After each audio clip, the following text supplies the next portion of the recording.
እጅግ በጣም ከባድ ነገሮች ተፈጥሯል። በጣም በሚገርም ሁኔታ እንግዲህ አብርሃምና ሄርሜላ ተፋጧል። ምክንያቱ ደግሞ እንግዲህ አብርሃም እያንዳንዱን ነገሮችን ሲጠይቅ ነበረ።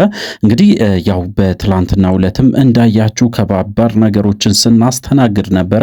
እውነት ለመናገር እንግዲህ አብዛኛው ሰው ደስተኛ ሆኖ ነበረ።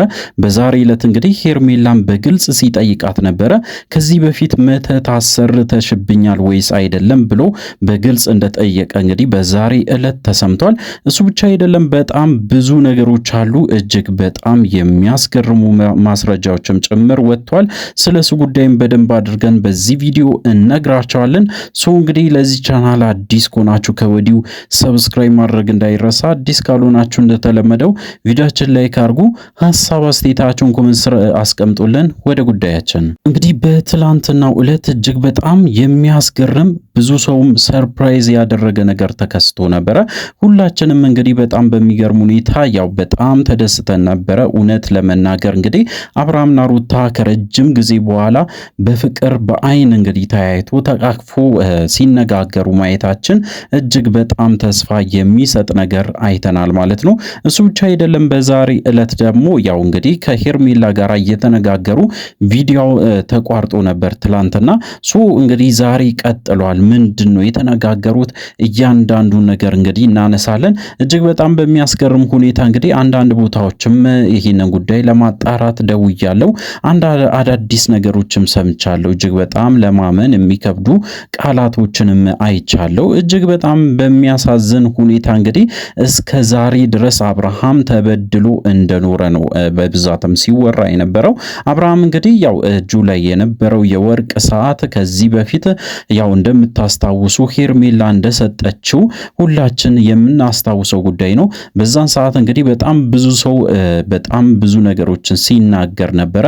አብርሃም ይህንን ሰዓት አውልቅ፣ ምክንያቱ ደግሞ መተት አሰርታበት ሊሆን ይችላል፣ ወይም ደግሞ እንግዲህ የሆነ ነገር አድርጋ ሊሆን ይችላል። ስለሆነ እባከን ይህንን ሰዓት አስቀምጥ እንኳን ተብሎ በጭራሽ ብሎ እንግዲህ እጁ ላይ አጥልቆ በጣም ብዙ ጊዜ ቆይቷል። እሱ ብቻ አይደለም፣ በጣም የሚገርማችሁ ነገር በዛን ሰዓት እንግዲህ ሄርሜላ አስጠንቅቃው ነበረ። አብርሃም ይህንን ሰዓት ከእጅ ላይ አወለክ ማለት ከኔ ጋር ትጣላለህ፣ እባክን እንዳታደርገው ብላ እንግዲህ በዛን ሰዓት ወይም እንግዲህ በዛን ጊዜ በደንብ አድርጋ ተናግራለች። እንዳታወልቀው፣ እንዳታደርገው እንደዚህ አይነት ነገር ብላ እንግዲህ በደንብ መናገሯ በተለይ እንግዲህ ሄርሜላ ያስጠረጥራታል ብሎ አብዛኛው ሰውም ሐሳብ ሲሰጥበት የነበረ የከረመ ጉዳይ ነው። እንግዲህ ይህ ጉዳይ በድጋሚ ተነስቷል። እጅግ በጣም በሚያስገርም ሁኔታ አብርሃም እጁ ላይ የነበረው ሰዓት በትላንትናው ዕለት አልነበረም የነበረው። እንግዲህ በጣም በሚገርምና በሚያስቅ ሁኔታ ያው ኤፍሬም አድርጎት አይተናል። እሱ ብቻ አይደለም፣ በጣም ብዙ ነገሮችን አይተናል። እጅግ በጣም በሚያስገርም ሁኔታ አብርሃም በጣም በተደጋጋሚ ከተናገራቸው ነገሮች ውስጥ እንግዲህ ወደ ራሴ እንድመለስ ከፍተኛ ጥረት አድርጋችሁ ተሳክቶላችኋል። አሁን ወደ ራሴ ተመልሻለሁ። ነገሮችን ማስተዋል ጀምሬያለሁ። እያንዳንዱ ያለፉትን ነገሮችን ከራሴ ጋር እንዳልነበርኩ ልነግራችሁ ፈልጋለሁ። አሁን ላይ እንግዲህ ይቅርታም ልጠይቃችሁ ፈልጋለሁ ብሎ እንግዲህ ሄርሜላን እንግዲህ ያው በዛን ሰዓት ባያገኛትም ወይም ደግሞ በዛን ሰዓት እንኳን ሳትመጣ አንዳንድ ነገሮችን ተናግሮ ነበረ።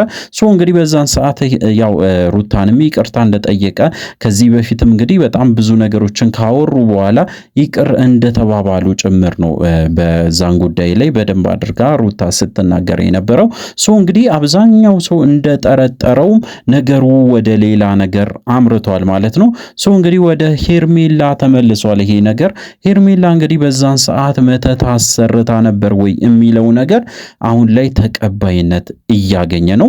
እጅግ በጣም በሚያስደነግጥ ሁኔታ እንግዲህ እስካሁን ድረስ ለአንድ ዓመት ማለት ይቻላል ሄርሜላን ብቻ ብሎ አይኑን እንኳን ጨፍኖ ጆሮውን ደፍኖ ሲከታተል የነበረው ወይም ደግሞ ሄርሜላ ጋር ሲሮጥ የነበረው ወዶ እንዳልሆነ ለመረዳት ችለናል ማለት ነው። እጅግ በጣም በሚያስገርም ሁኔታ እንግዲህ በዚህ ጉዳይ ላይ በጣም ብዙ ሰዎች ጋር ደውያለሁ።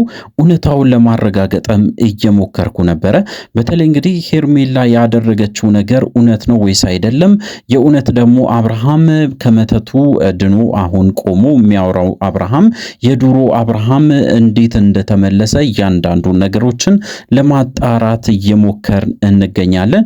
በተለይ እንግዲህ ሄርሜላ ያደረገችው ነገር አብዛኛው ሰውም የተጠራጠረው ነገር እንደሆነ ለመረዳት ችያለሁ። እጅግ በጣም በሚያሳፍር ሁኔታ እንግዲህ አብርሃም ላይ ይህንን ነገር አድርጋለች። ሄርሜላ በዚህ ጉዳይ ላይ ተጠያቂ ናት ብዬ መናገር አልፈልግም። ነገር ግን በዚህ ጉዳይ ላይ በጣም ብዙ ሰዎችም ተጠያቂ ስለሆኑ ሄርሜላን ብቻ ተጠያቂ ናት ብዬ ማለፍም አልፈልግም። እንግዲህ በዚህ ጉዳይ ላይ ማን ነው የተሳተፈ ካላችሁ እጅግ በጣም በሚያስገርም ሁኔታ ብሩክን እንወስዳለን፣ አቤልን እንወስዳለን። ለሁሉም ነገር እንግዲህ መሰረት የሆኑት ወይም ደግሞ ለዚህ ነገር በሙሉ መጀመሪያ ላይ የመጡትም እነሱ ስለነበሩ ሄርሜላንም ያመጧት እነሱ ስለነበሩ ይህንን ጉዳይ እንግዲህ ቀጥታ ወደ ብሩክ እንወስደዋለን ማለት ነው። እንግዲህ አሁን ላይ ብሩክ ነገሮች ውስጥ ላለመግባት በራሱ መንገድ እንግዲህ የራሱን ላይፍ እንደጀመረ ለመረዳት ችያለሁ። እሱ ብቻ አይደለም አቤልም በራሱ መንገድ ህይወቱን እንደጀመረ ለመረዳት ችያለሁ። በተለይ እንግዲህ አቤልን ስትወስዱ እጅግ በጣም በሚያሳፍር ሁኔታ የራሱን ህይወት እንግዲህ ጀምሮ የአብርሃምና የሩታን ህይወት ደግሞ አበላሽቶ እንደሄደ ነው ለመረዳት የቻልኩት። እንግዲህ በተደጋጋሚ ብዙ ነገሮችን ይናገራል። ነገር ግን በፍጹም የነሱን አንድነት አይፈልግም። በተደጋጋሚ ይህንንም ቃል ተናግሬያለሁ። ብሩክን ያው ጠርጥራችሁ ነበር ከዚህ በፊት።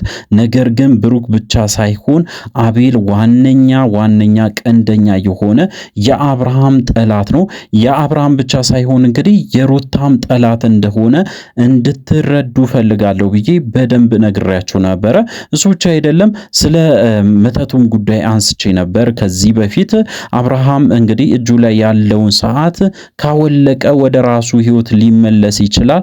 እባካችሁን በቻላችሁት መጠን እጁ ላይ ያለውን ሰዓት እንዲያወልቅ ንገሩት ብዬ በግልጽ ተናግሬ ነበረ። አብርሃም ከዚህ በፊት እንግዲህ ኤፍሬም በተደጋጋሚ ከእጁ ላይ ሊያወልቅለት ወይም ደግሞ ሊያነሳ ሞክሮ ነበረ። በጭራሽ አልሰማ ብሎ እንግዲህ በጣም ብዙ ነገሮችም ተከስቶ እንደነበሩ ሰምቻለሁ። እንግዲህ በስተመጨረሻ ኤፍሬም ይህንን ነገር እንዳደረጉም ጭምር ነው በዛሬ ዕለት የሰማሁት። እጅግ በጣም ደስ የሚል ጉዳይ ነው። ምክንያቱ ደግሞ እንግዲህ አብርሃም ወደ ራሱ ህይወት ተመልሶ ህይወቱን መምራት ከቻለ የእውነት ለመናገር እንግዲህ ብዙ ነገሮች እየቀለሉ ይሄዳሉ። እንግዲህ ትክክለኛ መንገድ ላይ የወጣ ይመስለኛል። ነገር ግን አሁንም የሚያስፈራ የሚያሰጋ ነገሮች አሉ። የለም ማለት አንችልም። ምክንያቱም እስከ ዛሬ ድረስ እንግዲህ ሄርሜላ ለአብርሃም ዋጋ እንደከፈለች ነው ስትናገር የነበረው። እንግዲህ ሄርሜላ ወደ ሌላ ነገር ውስጥም ልትገባ ትችላለች። እሱ ብቻ አይደለም ራሴ ላይም እርምጃ ልወስድ እችላለሁ ብላም እንደተናገረች በዛሬ ዕለትም ተሰምቷል። እንግዲህ ራሷ ላይ ምን አይነት እርምጃ ትወስዳለች ወይም ደግሞ አብርሃምን መልሳ ወደ ራሷ ለማድረግ እንግዲህ ምን አይነት ጥረት ታደርጋለች የሚለው ነገር ብዙዎቻችንን የሚያሳስብ ነው። ምክንያቱም የሰላም እንቅልፍ እንደማትተኛ አብርሃምን ወደ እጇ ሳትመልስ የሰላም እንቅልፍ እንደማትተኛ እሷን በተደጋጋሚ ስትናገር ነበረ። እንግዲህ አብርሃምን መልሳ ከወሰደችው ደግሞ አብርሃምን በመተት ወይም ደግሞ በሆነ ነገር አስራ ነው እንጂ በጭራሽ ከልቡ ወደ ሄርሜላ የሚመለስ አይመስለኝም። እንግዲህ አብርሃም ለሩታ ቃል ገብቶላታል። ካሁን በኋላ ካንቺ ጋራ ብቻ ነው የምኖረው፣ ከልጄ ጋርና ካንቺ ጋራ ሆነን ልጃችንን እያሳደግን በሰላም በፍቅር መኖር ብቻ ነው የምመኘው። ያንን ነገር ደግሞ እንዳደርግ እንግዲህ አንቺን በቻልሹ መጠን እርጅኝ ብሎ በግልጽ እንግዲህ ጠይቋታል። ይቅርታም ጠይቋታል። በጣም በሚገርም ሁኔታ እንግዲህ አብርሃም ተቀይሮ ከአንድ ዓመት በኋላ የድሮ ማንነቱን ይዞ ከተፍ ብሏል ማለት ነው። በጣም ብዙዎቻችን አስደስቶናል፣ እጅግ በጣም አስገርሞናል። ነገር ግን አሁንም ቢሆን ሩታም ጥንቃቄ እንደሚያስፈልጋት ለመናገር ፈልጋለሁ። እሱ ብቻ አይደለም ኤፍሬምም ከጎናቸው መሆን አለበት። እነዚህ ሰዎች እንግዲህ ወደ ሰላማዊ ህይወታቸው ተመልሶ ነገሮች እስከሚረጋጉ ድረስ ከነሱ ባይለይ ኤፍሬም እንግዲህ በጣም መልካም ነው ብዬ ነው የማስበው። አዳዲስ ነገሮች ይኖራሉ፣ ለእናንተ ለማድረስ ሞክራለሁ። ስለዚህ እንግዲህ ለዚህ ቻናል አዲስ ከሆናችሁ ከወዲሁ ሰብስክራይብ አድርጉ። አዲስ ካልሆናችሁ እንደተለመደው ቪዲዮአችን ላይክ አድርጉ። በሚቀጥለው ቪዲዮ እስከምንገናኝ ድረስ በያላችሁበት ጤናና ሰላም ይሁንላችሁ።